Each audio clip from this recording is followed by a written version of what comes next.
আলাইকুম, স্বাগত জানাচ্ছি সবাইকে মেডি বুস্টারে। আমাদের আজকের ক্লাসের বিষয় হচ্ছে কোষ প্রাচীর। আমরা গত ক্লাসে বলেছিলাম যে কোষ প্রাচীর শুধুমাত্র কোন কোষে থাকবে? উদ্ভিদ কোষে থাকবে। উদ্ভিদ কোষে কোষ প্রাচীর থাকে এবং প্রাণী কোষে কোষ প্রাচীর থাকে না, এটা আমরা পড়েছিলাম। তাহলে এখন আমাদেরকে জানতে হবে যে কোষ প্রাচীর কীভাবে গঠিত হচ্ছে, এটার ভৌত গঠন কীরকম। এর আগে আমরা যদি কোষ প্রাচীরের ছবিটা একটু দেখি, তাহলে আমরা কি দেখতে পাবো? আমরা এখানে প্রধানত কোষ প্রাচীরের তিনটা স্তর। এই যে আমাদের এটা হচ্ছে মধ্যপর্দার উপরেই থাকবে আমাদের কি প্রাইমারি প্রাচীর, এর উপরে হচ্ছে সেকেন্ডারি প্রাচীর। এই তিনটা জিনিস হচ্ছে মেইন। তাহলে কোষ প্রাচীরের তিনটা স্তর, একটা হচ্ছে মধ্যপর্দা, তারপর প্রাইমারি প্রাচীর, সেকেন্ডারি প্রাচীর। তাহলে এই তিনটা জিনিস কিভাবে গঠিত হচ্ছে সেটা যদি আমরা জানতে চাই, তাহলে প্রথমে আমাদের জানা লাগবে যে আমরা বললাম মধ্যপর্দা। কোষ প্রাচীরের তিনটা স্তরের প্রথমটা হচ্ছে আমাদের কি মধ্যপর্দা। তো এই মধ্যপর্দা কিভাবে গঠিত হচ্ছে এখানে বলা হচ্ছে, আমরা কোষ বিভাজন অধ্যায়ে আমরা মিউসিস, মাইটোসিস কোষ বিভাজন পড়ব। তাহলে এখানে বলা হচ্ছে যে মাইটোসিস কোষ বিভাজনের টেলোফেজ পর্যায়ে, এই টেলোফেজ পর্যায়ে আমাদের মধ্যপর্দার সূচনা হয়। ঠিক আছে, তাহলে আমাদের প্রথম কথা হচ্ছে মাইটোসিস কোষ বিভাজনের টেলোফেজ পর্যায়ে আমরা মধ্যপর্দার সূচনা পাব। ঠিক আছে, গঠন হওয়া শুরু করবে। তাহলে কিভাবে গঠিত হবে? এখন দুইটা উপাদান এখানে আসবে, একটা হচ্ছে সাইটোপ্লাজম থেকে প্লাজমোপ্লাস্ট আসবে। তার প্রথম কথা হচ্ছে সাইটোপ্লাজম থেকে আসবে আমাদের প্লাজমোপ্লাস্ট। ঠিক আছে, তাহলে প্লাজমোপ্লাস্ট, এবং আমাদের গলগি বডি থেকে আসবে প্যাকটিন। তাহলে দুইটা উপাদান মিলে আমাদের তৈরি হবে হচ্ছে মধ্যপর্দা। এই দুইটা কথা মনে রাখতে হবে যে সাইটোপ্লাজম থেকে যে উপাদানটা আসবে সেটা হচ্ছে প্লাজমোপ্লাস্ট, গলগি বডি থেকে আসছে প্যাকটিন। এই দুইটা মিলে আমাদের তৈরি হবে হচ্ছে মধ্যপর্দা। বুঝা গেছে? তাহলে এতটুকু হচ্ছে আমরা মধ্যপর্দার আলোচনা, যে মধ্যপর্দা কিভাবে গঠিত হচ্ছে, দুইটা উপাদান দিয়ে গঠিত হচ্ছে এবং টেলোফেজ পর্যায়ে তার সূচনা ঘটে। এখন আমরা বললাম যে মধ্যপর্দার উপরে, এই যে মধ্যপর্দার উপরে হচ্ছে আমাদের কি প্রাইমারি প্রাচীর গঠিত হবে। মধ্যপর্দার উপরে আমাদের প্রাইমারি প্রাচীর। তাহলে আমাদের 2 নম্বর কথা হচ্ছে প্রাইমারি প্রাচীর আমাদের কিভাবে গঠিত হবে। প্রাইমারি প্রাচীর গঠনের আমরা মধ্যপর্দার উপরেই গঠিত হচ্ছে। তাহলে মধ্যপর্দার উপর কয়েকটা জিনিস আসবে, কয়েকটা উপাদান আসবে এখানেও। তাহলে মধ্যপর্দার উপরে আমাদের আসবে সেলুলোজ, আমাদের আসবে হেমিসেলুলোজ, এবং আরেকটা জিনিস আসবে সেটা হচ্ছে গ্লাইকোপ্রোটিন। তাহলে তিনটা জিনিস মিলে আমাদের তৈরি করবে প্রাইমারি প্রাচীর। সেলুলোজ, হেমিসেলুলোজ এবং গ্লাইকোপ্রোটিন, এই তিনটা জিনিস মিলে আমাদের তৈরি হবে প্রাইমারি প্রাচীর বা প্রাথমিক প্রাচীর। এবং এটার পুরুত্ব হচ্ছে 1 থেকে 3 মাইক্রোমিটার, 1 to 3 মাইক্রোমিটার হচ্ছে এটার পুরুত্ব। অর্থাৎ এটা হচ্ছে আমাদের পাতলা স্তর, যেহেতু পুরুত্ব কম। এখন পরবর্তীতে যেটা রাখবে সেটা হচ্ছে আমাদের সেকেন্ডারি প্রাচীর। তাহলে এখন কথা হচ্ছে প্রাইমারি প্রাচীরের উপরেই হচ্ছে সেকেন্ডারি প্রাচীর তৈরি হবে। এই সেকেন্ডারি প্রাচীর তৈরি হওয়ার জন্য কি আসবে? এখানে আসবে হচ্ছে জাস্ট সেলুলোজ এবং হচ্ছে লিগনিন। এই দুইটা উপাদান প্রাইমারি প্রাচীরের উপর জমা হয়ে আমাদের তৈরি করবে সেকেন্ডারি প্রাচীর, এবং এটা অধিকতর পুরু, অর্থাৎ এটার পুরুত্ব হচ্ছে 5 থেকে 10 মাইক্রোমিটার। দুইটার পুরুত্ব আমাদের জানা রাখবে, একটা বললাম 1 থেকে 3, আর একটা হচ্ছে 5 থেকে 10, একক হচ্ছে মাইক্রোমিটার। ঠিক আছে, তাহলে এই যে সেকেন্ডারি প্রাচীরের উপর আবার অনেক সময় টারশিয়ারি প্রাচীরও কী হয়, তৈরি হইতে পারে। সেটা অনেক ক্ষেত্রে হয়, অনেক ক্ষেত্রে হয় না। তাহলে এই আলোচনা হচ্ছে তিনটা প্রাচীর, একটা মধ্যপর্দা, একটা প্রাইমারি প্রাচীর, একটা সেকেন্ডারি প্রাচীর তৈরি হচ্ছে। কিভাবে তৈরি হচ্ছে, আমরা কী কী উপাদান দিয়ে তৈরি হচ্ছে এটা জানা লাগবে, এবং কোনটার পুরুত্ব কত এটা আমাদের জানা লাগবে। এখন আমরা এই যে এখানে বলতেছি কূপ এলাকা, অর্থাৎ আমাদের অনেক সময় মধ্যপর্দার উপর প্রাথমিক প্রাচীর, সেকেন্ডারি প্রাচীর তৈরি হচ্ছে না, তৈরি না হলে সেখানে একটা নলাকার গর্ত সৃষ্টি হয়। এই গর্তকে বলা হচ্ছে কূপ। ঠিক আছে, তাহলে গর্তকে বলা হচ্ছে কূপ। তাহলে কূপ এলাকার মধ্যে শুধুমাত্র কি থাকতেছে? মধ্যপর্দা থাকতেছে, এবং আমাদের দুইটা কূপ, মুখোমুখি দুইটা কূপকে বলা হয় পিট পেয়ার। ঠিক আছে, পিট পেয়ার বলা হচ্ছে। এরপরে আরেকটা কথা হচ্ছে আমাদের এখানে মধ্যপর্দার আরেকটা নাম কিন্তু পিট মেমব্রেন। মধ্যপর্দার আরেকটা নাম, এই যে এটাকে বলা হচ্ছে পিট মেমব্রেন, তাহলে মধ্যপর্দার আরেকটা নাম বলতে পারি পিট মেমব্রেন। এখানে আরেকটা কথা, সেটা হচ্ছে প্লাজমোডেজমাটা। এটা তোমাদের জ্ঞানমূলকও আসতে পারে এবং হচ্ছে এমসিকিউতে দিয়ে দেয় জিনিসটা, আমাদের হচ্ছে জ্ঞানমূলক এবং এমসিকিউর জন্য ইম্পর্টেন্ট। তাহলে প্লাজমোডেজমাটা জিনিসটা কি? এটা হচ্ছে আমাদের পাশাপাশি, হ্যাঁ, দুইটা সেল ওয়াল, দুইটা কোষ প্রাচীরের মধ্যে নলাকার যে সংযোগ, অর্থাৎ আমরা বলতে পারি যে দুইটা পাশাপাশি কোষ প্রাচীরের সাইটোপ্লাজমিক সংযোগ, এই জিনিসটাকে আমরা বলবো হচ্ছে প্লাজমোডেজমাটা। তাহলে দুইটা কোষ প্রাচীর যে ছিদ্রপথে আমাদের সাইটোপ্লাজম সংযোগ হবে, সেটাই হচ্ছে আমাদের প্লাজমোডেজমাটা। এই জিনিসটা আমাদের জ্ঞানমূলকে লাগবে। এটা গেল আমাদের ভৌত গঠন। এখন আমরা আসি রাসায়নিক গঠন, যে কোষ প্রাচীরের রাসায়নিক গঠনে আমরা কি কি পাবো। প্রধান কথা হচ্ছে আমাদের মধ্যপর্দা যেটা গঠিত হয়েছে, সেখানে আমরা বলেছি প্লাজমোপ্লাস্ট আসবে এবং প্যাকটিন আসবে, এবং মনে রাখতে হবে দুইটা থেকে বেশি পরিমাণে থাকতেছে আমাদের প্যাকটিন, অর্থাৎ মধ্যপর্দায় আমাদের প্যাকটিন বেশি পরিমাণে থাকবে। এবং আমরা যদি রাসায়নিক গঠনে কোনটা কত পার্সেন্ট থাকে এটা মনে রাখতে চাই, খুব ইম্পর্টেন্ট, GHPC দিয়ে মনে রাখবো, সোজা কথা GHPC, ঠিক আছে। তাহলে জি দিয়ে হচ্ছে আমাদেরকে গ্লাইকোপ্রোটিন, এইচ দিয়ে আমাদের হেমিসেলুলোজ, পি দিয়ে আমাদের প্যাকটিন এবং সি দিয়ে আমাদের সেলুলোজ। আমরা অক্ষর দিয়ে আমরা শব্দটা মনে রাখবো, এবং এরপরে পার্সেন্টেজ যাবে ছোট থেকে বড়, এই যে 10, 20, 30, 40%। তার মানে গ্লাইকোপ্রোটিন 10%, হেমিসেলুলোজ 20%, প্যাকটিন 30%, সেলুলোজ 40%। এভাবে আমরা এটা মনে রাখবো রাসায়নিক গঠন। এবং এখানে আমাদেরকে যেটা ইম্পর্ট্যান্ট, সেটা হচ্ছে এই রাসায়নিক গঠনে একটা হেমিসেলুলোজ যার নাম হচ্ছে জাইরোগ্লুকান, এই জাইরোগ্লুকানটা আমাদের কোষ প্রাচীরের মধ্যে ক্রস লিঙ্ক হিসেবে কাজ করবে, একটার সাথে আরেকটার লিঙ্ক ঘটাবে, ক্রস লিঙ্ক হিসেবে কাজ করবে আমাদের জাইরোগ্লুকান। তাহলে এটা গেল আমাদের রাসায়নিক গঠন। এখন এর পরে মাইক্রোস্কোপে আমরা যে জিনিসটা দেখব, সেটা মাইক্রোস্কোপিক্যালি আমরা দেখব যে এই সেলুলোজ মানে কোষ প্রাচীরের মেইন উপাদান কিন্তু সেলুলোজ। তাহলে এখানে প্রথম কথা হচ্ছে কোষ প্রাচীরের প্রধান উপাদান বা মেইন উপাদান হচ্ছে আমার সেলুলোজ। এখন সেলুলোজটা আমরা কিভাবে গঠিত হয় এটা পরবর্তী আলোচনা থাকবে কোষ রসায়নের উপর। এখন জাস্ট মনে রাখবা যে আমাদের অসংখ্য beta D glucose alpha D হইতে পারে, বিটা ডি হইতে পারে, অসংখ্য বিটা ডি গ্লুকোজ মিলে আমাদের কি তৈরি হবে? সেলুলোজ তৈরি হবে। সেই সেলুলোজের 1 থেকে 3,000 সেলুলোজ মিলে তৈরি হবে সেলুলোজ চেইন। 1 থেকে 3,000 সেলুলোজ মিলে তৈরি হবে আমাদের সেলুলোজ চেইন, এবং আমাদের 100টা সেলুলোজ চেইন মিলে তৈরি হবে আমাদের মাইসেরি। এবং এই মাইসেরিটা খুব ইম্পর্টেন্ট, আমাদের মাইসেরিকে বলা হয় কোষ প্রাচীরের ক্ষুদ্রতম একক, ঠিক আছে। এই মাইসেরি হচ্ছে কয়টা? 100টা সেলুলোজ চেইন মিলে মাইসেরি, এবং আমাদের প্রায় 20টা মাইসেরি মিলে তৈরি হবে মাইক্রোফাইব্রিল,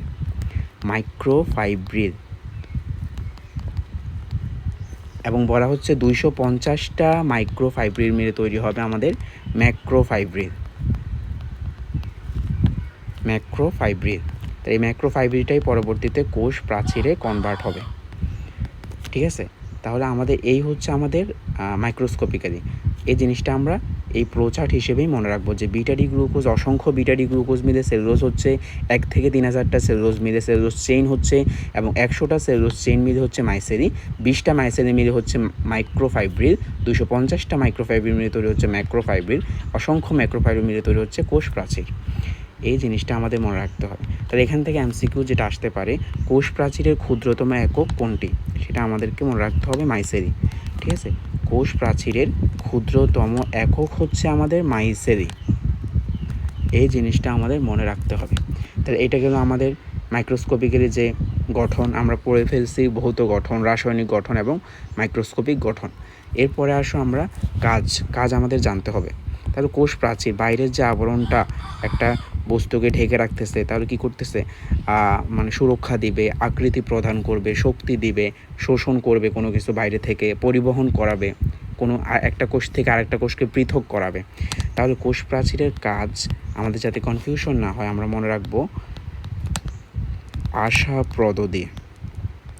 এবং একটা কথা আমি সবাইকে বারবার বলি যে বায়োলজি বা যে কোনো সাবজেক্টে আমরা কনফিউজিং বিষয়গুলা, যেমন হচ্ছে এই অধ্যায়ে অনেকগুলা কাজ, প্রত্যেকটা অঙ্গাণুর কাজ আসবে, প্রত্যেকটা অঙ্গাণুর বৈশিষ্ট্য আসবে, এবং ওভারঅল যখন পুরো বইটা পড়ে শেষ করে ফেলবা, যখন পরীক্ষায় বসবা তখন গোলমাল বা কনফিউশন লাগতেই পারে। কনফিউশন থেকে বের হওয়ার জন্য একমাত্র উপায় হচ্ছে আমাদের এই ছন্দের ব্যবহার। তাহলে ছন্দ ইউজ করে আমরা স্পেসিফিক মনে রাখতে পারবো, পার্থক্য করতে পারবো, এবং এমসিকিউ দাগানোর সময় তুমি নিজেই বুঝবা এই ছন্দগুলোর কত গুরুত্ব। তাহলে কোষ প্রাচীরের কাজের মধ্যে আমরা আশাপ্রদ দিয়ে মনে রাখবো। তাহলে আ দিয়ে হচ্ছে আকৃতি দান করবে, এবং স দিয়ে হচ্ছে শক্তি দান করবে, কোনো কিছু শোষণ করবে, প দিয়ে হচ্ছে আমাদের পরিবহন করবে, এবং হচ্ছে যে কোনো জিনিস একটা কোষ থেকে আরেকটা কোষকে পৃথক করবে, দ দিয়ে হচ্ছে আমাদের দৃঢ়তা দান করবে। ঠিক আছে, একটা অঙ্গাণুকে দৃঢ়তা প্রদান করবে। এই 4-5টা কাজ আমাদের মনে রাখলেই হবে। তো এটা হচ্ছে আমাদের কোষ প্রাচীরের আলোচনা। কোষ প্রাচীর সম্পর্কে যতগুলো কথাবার্তা, সে আদর্শ উদ্ভিদ কোষে যদি আমরা শ্রেণীবিন্যাস করি কি পাবো আমরা প্রথমেই পাবো হচ্ছে জড়বস্তু, এরপরে আমরা পাবো সজীব বস্তু। এই সজীব বস্তুটাকে আমরা বলেছিলাম কি প্রোটোপ্লাজম। সেই প্রোটোপ্লাজম আবার অনেকগুলো অংশে বিভক্ত ছিল, তাই না? কোষ ঝিল্লি ছিল, আমাদের হচ্ছে সাইটোপ্লাজম ছিল, নিউক্লিয়াস ছিল। তাহলে আমরা এগুলো জানি জিনিসগুলো। তাহলে আমরা বলতে চাচ্ছি যে উদ্ভিদ কোষের সজীব উপাদানটাই হচ্ছে আমাদের প্রোটোপ্লাজম।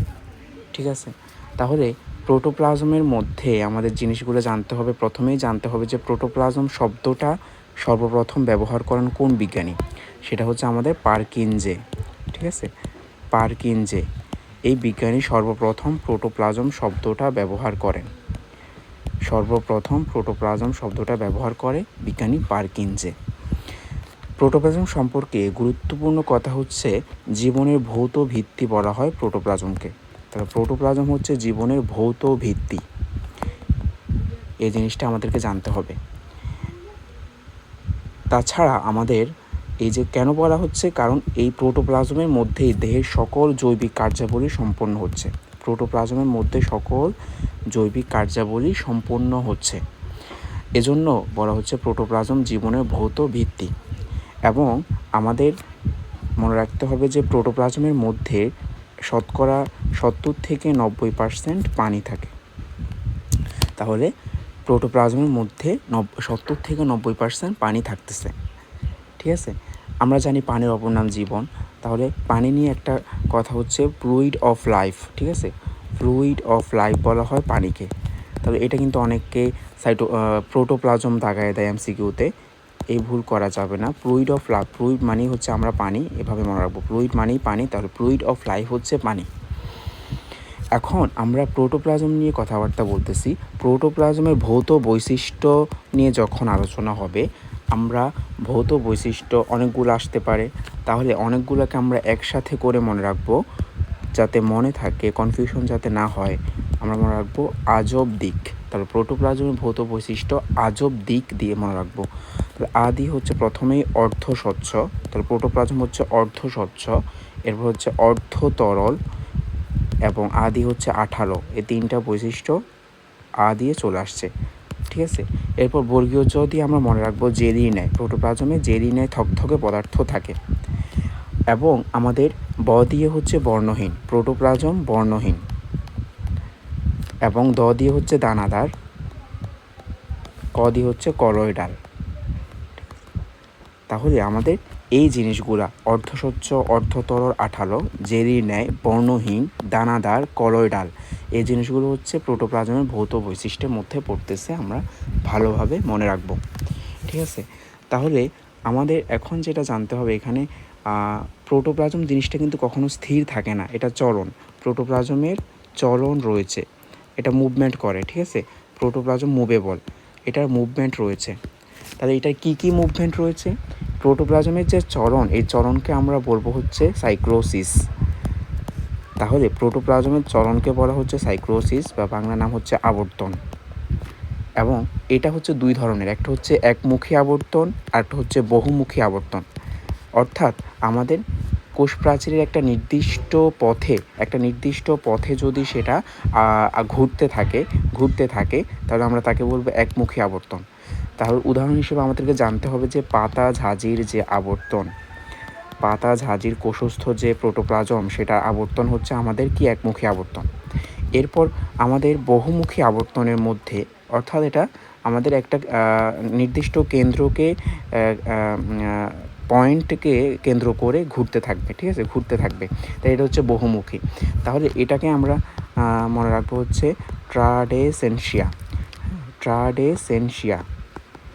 এই উদ্ভিদটার প্রোটোপ্লাজমের যে চলন তা হচ্ছে বহুমুখী চলন, ঠিক আছে, বহুমুখী চলন। তাহলে গেল একমুখী এবং বহুমুখী চলনের উদাহরণ, এমসিকিউর জন্য ইম্পর্টেন্ট। এরপরে যে টপিকটা রাখবে সেটা হচ্ছে আমাদের কোষ ঝিল্লি। তাহলে কোষ ঝিল্লি কোথায় থাকবে অবস্থান? আমরা বললাম উদ্ভিদের সর্ববহিস্থ প্রাচীর হচ্ছে কোষ প্রাচীর। এই কোষ প্রাচীরের পরেই, মানে কোষ প্রাচীরের নিচেই থাকতেছে আমাদের কোষ ঝিল্লি, ঠিক আছে। এখন কোষ ঝিল্লির আরেকটা নাম কিন্তু প্লাজমা মেমব্রেন, ঠিক আছে। মেমব্রেন মানে হচ্ছে ঝিল্লি, তাহলে প্লাজমা মেমব্রেন। কথা হচ্ছে কোষ ঝিল্লিকে প্লাজমা মেমব্রেন নামকরণ করছে কারা? এটা ইম্পর্টেন্ট এমসিকিউ। সেটা হচ্ছে আমাদের কার্ল নাগেলি এবং হচ্ছে ক্র্যামার।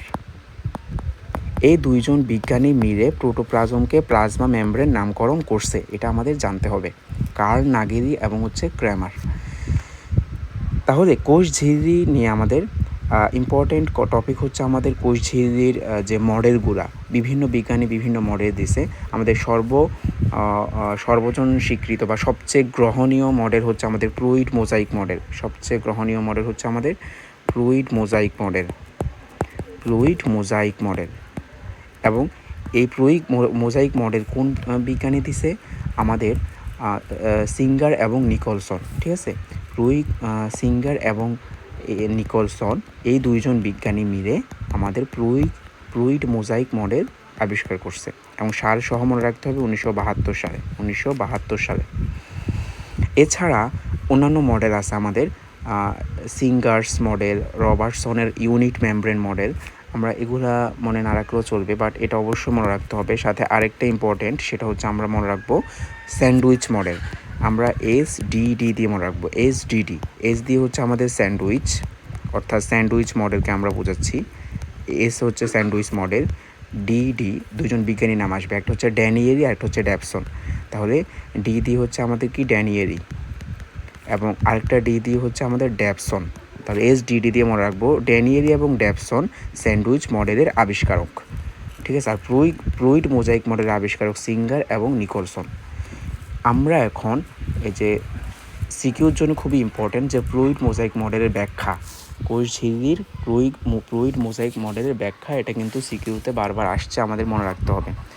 তাহলে আমরা যদি এই যে ফ্লুইড মোজাইক মডেল অনুসারে কোষ ঝিল্লির গঠনটা একটু দেখি ছবিটা, তাহলে আমরা দেখতে পাবো এখানে হচ্ছে ফসফোলিপিড বাই লেয়ার থাকবে, অর্থাৎ লিপিডের দুইটা লেয়ার থাকবে।